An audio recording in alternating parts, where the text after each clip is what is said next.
পলাশ, তোদেরও না।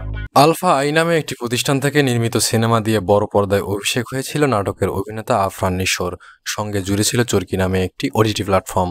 গত বছর ঈদে মুক্তিপ্রাপ্ত সুড়ঙ্গ নামের সেই সিনেমা দিয়ে প্রমাণ করেছেন বড় পর্দার জন্য তিনি ফিট। এরপর প্রায় বছরখানেক চুপ, সিনেমা কিংবা নাটক কোথাও দেখা যায়নি তাকে। এর মধ্যে একই প্রযোজনা প্রতিষ্ঠান শাকিব খানকে নিয়ে বানাচ্ছেন তুফান নামে একটি সিনেমা। এটি নির্মাণে দেশি প্রযোজনা প্রতিষ্ঠানদ্বয়ের সঙ্গে অর্থলগ্নি করেছেন কলকাতার এসভিএফ। সিনেমাটি আগামী কুরবানি ঈদে মুক্তির লক্ষ্যে নির্মিত হচ্ছে। এই সিনেমা নিয়ে যখন আলোচনা সমালোচনা তুঙ্গে, ঠিক একই সময় জানা গেল আলফা আই ও এসভিএফ বাংলাদেশে যৌথভাবে একটি প্রতিষ্ঠান খুলেছে, যে প্রতিষ্ঠান থেকে দুটি সিনেমা নির্মাণের ঘোষণাও দেওয়া হয়েছে ইতোমধ্যে। এবং এই দুটি সিনেমার নায়ক হবেন আফরান নিশো। এর মধ্য দিয়ে এক বছর পর আবারও বড় পর্দায় ফিরছেন এ অভিনেতা। তবে বিষয়টি নিয়ে এরই মধ্যে সিনেমা প্রেমীদের মনে প্রশ্ন জেগেছে। যে প্রতিষ্ঠান থেকে শাকিব খানকে নিয়ে বিগ বাজেটের সিনেমা নির্মিত হচ্ছে এবং অনেকের মতে শাকিব খানও এই মুহূর্তে বাংলা সিনেমার বড় ভরসার নাম, সেখানে তার সঙ্গে নতুন সিনেমার চুক্তি না করে কেন নিশোকে নেওয়া হলো? এটাকে অনেকেই শাকিবের আউট, নিশোর ইন বলেও মন্তব্য করেছেন।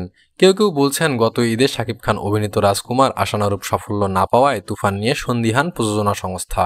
কারণ শুধু শাকিব ভক্ত দিয়েই সিনেমা হিট করানো যাবে না, লাগবে সাধারণ দর্শকদের উপস্থিতি, যেটার উৎকৃষ্ট উদাহরণ প্রিয়তমা ও রাজকুমার। আর তুফানের টিজার দেখে যে ধরনের সিনেমা মনে হয়েছে, সেখানে সাধারণ মানুষের দর্শকদের উপস্থিতি যে আহামরি হবে না, সেটা সহজেই অনুমেয়। তাই হয়তো এই প্রযোজনা সংস্থা শাকিবকে নিয়ে খুব বেশি রিস্ক নিতে চাইছেন না।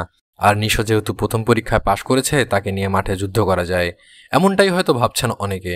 নিশোকে দুই সিনেমায় চুক্তিবদ্ধ করানোর পর এসভিএফ আলফা এন্টারটেনমেন্ট লিমিটেডের ব্যবস্থাপনা পরিচালক শাহরিয়ার শাকিল গণমাধ্যমে বলেছেন, আফরান নিশোর বড় পর্দায় ফিরে আসা আমাদের জন্য একটি রোমাঞ্চকর অধ্যায়ের সূচনা করেছে। সিনেমাগুলোতে তিনি যে অভিনয়ে দ্যুতি ছড়াবেন তা দেখার জন্য আমরা মুখিয়ে আছি। অর্থাৎ এখানেও তিনি নিশোরই প্রশংসা করেছেন। গত বছর ঈদুল আজহায় মুক্তি পাওয়া সুড়ঙ্গ সিনেমার মাধ্যমে বড় পর্দায় অভিষেক হয় জনপ্রিয় অভিনেতা আফরান নিশোর। অভিষেকেই বেশ প্রশংসা লাভ করেন তিনি। এরই মধ্যে এক বছর সময় কেটে গেছে, তবে এই সময় আর কোনো সিনেমায় দেখা যায়নি তাকে।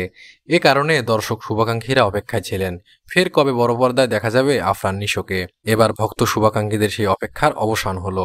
একই সঙ্গে দুই সিনেমায় অভিনয় করেছেন আফরান নিশো। তবে অনেকের ধারণা তুফান সিনেমায় মেইন ভিলেন হিসেবে আফরান নিশোকে দেখতে পাওয়া যাবে, যদিও বা রায়হান রাফি এ বিষয়ে কোনো মন্তব্য করেননি। খুব ভয় পাইছি রে।